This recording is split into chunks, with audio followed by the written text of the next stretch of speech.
اللہ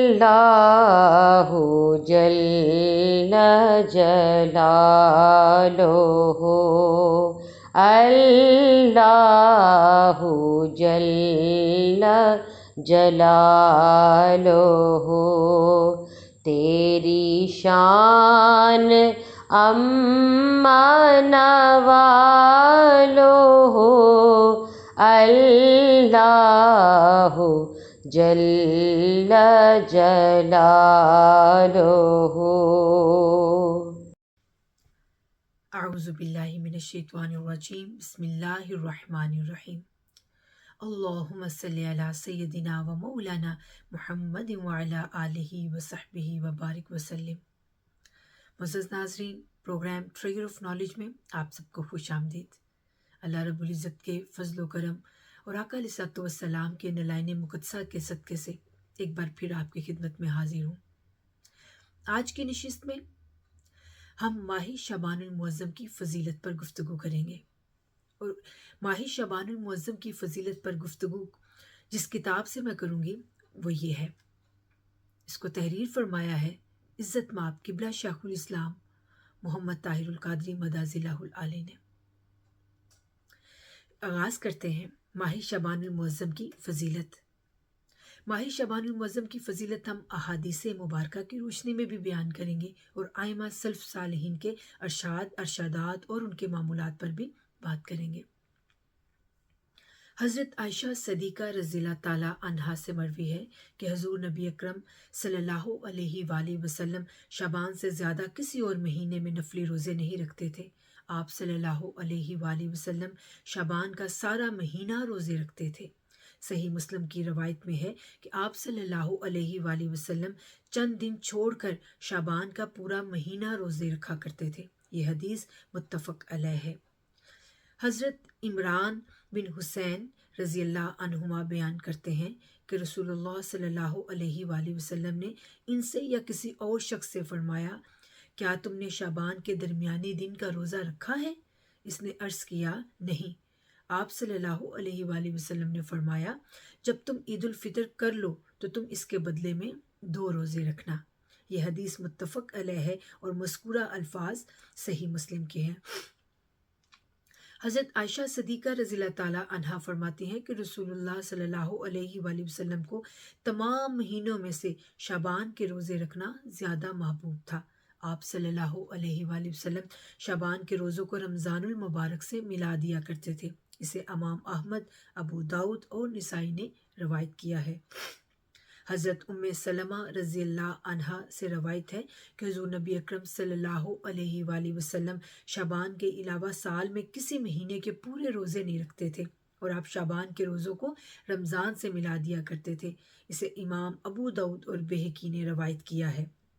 ام المومنین حضرت ام سلمہ رضی اللہ عنہا سے مروی ہے کہ وہ فرماتی ہیں کہ میں نے رسول اللہ صلی اللہ علیہ وآلہ وسلم کو مسلسل 2 مہینوں کے روزے رکھتے ہوئے نہیں دیکھا، مگر آپ صلی اللہ علیہ وآلہ وسلم شعبان المعظم کے مسلسل روزے رکھتے کہ وہ رمضان المبارک کے روزہ سے مل جاتا۔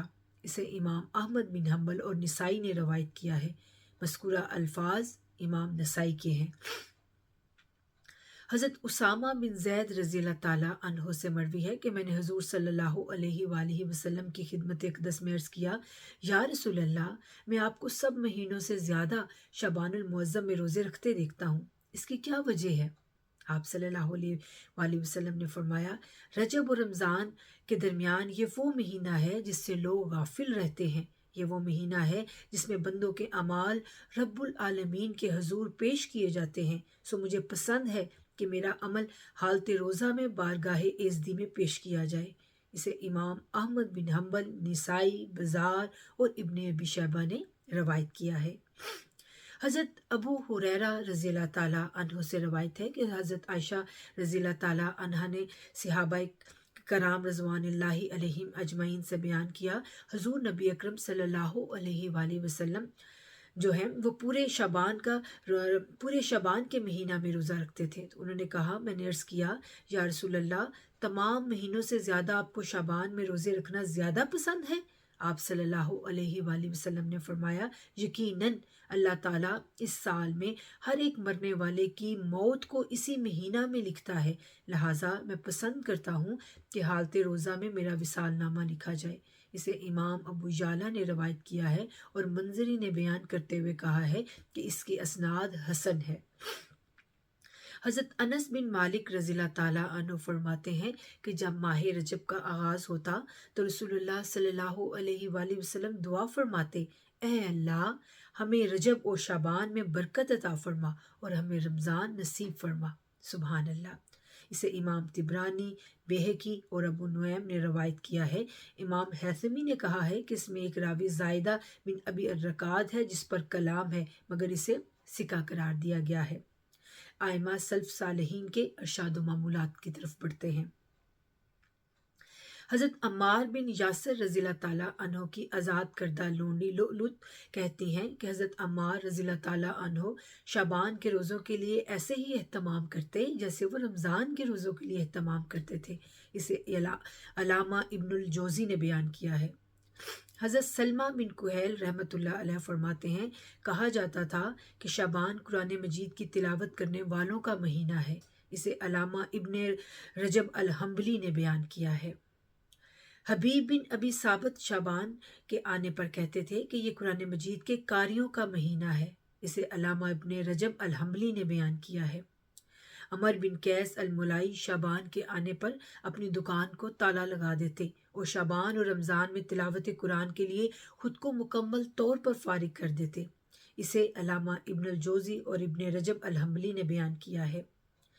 حسن بن سہل فرماتے ہیں کہ شعبان کہتا ہے، اے میرے پروردگار، آپ نے مجھے دو عظیم مہینوں کے درمیان رکھا ہے تو میرے لیے کیا چیز ہے؟ اللہ تعالیٰ فرماتا ہے کہ میں نے تیرے اندر قرآن حکیم کی تلاوت رکھی ہے۔ اسے علامہ ابن الجوزی اور ابن رجب الحنبلی نے بیان کیا ہے اور مذکورہ الفاظ انہی کے ہیں۔ معزز ناظرین، اللہ تبارک و تعالیٰ سے دعا گو ہوں کہ ہمیں رمضان المبارک سے پہلے شعبان المعظم کے یہ مہینہ جو ہے اس میں عبادات میں کثرت کرنے کی توفیق عطا ہو۔ ہمیں اس مبارک مہینہ میں قرآن پاک کثرت سے پڑھنے کی توفیق عطا ہو جیسا کہ آئمہ سلف صالحین کا معمول تھا۔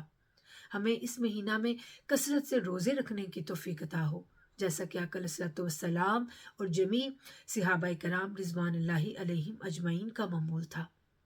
اللہ رب العزت ہمیں یہ نیک اعمال کرنے کی توفیق عطا فرمائے، آمین بجا سید المرسلین۔ اسی کے ساتھ اجازت دیجیے، حاضر ہوں گے انشاءاللہ شعبان کی 15ویں رات کی فضیلت کے احکامات کے ساتھ۔ بہت شکریہ، اللہ حافظ۔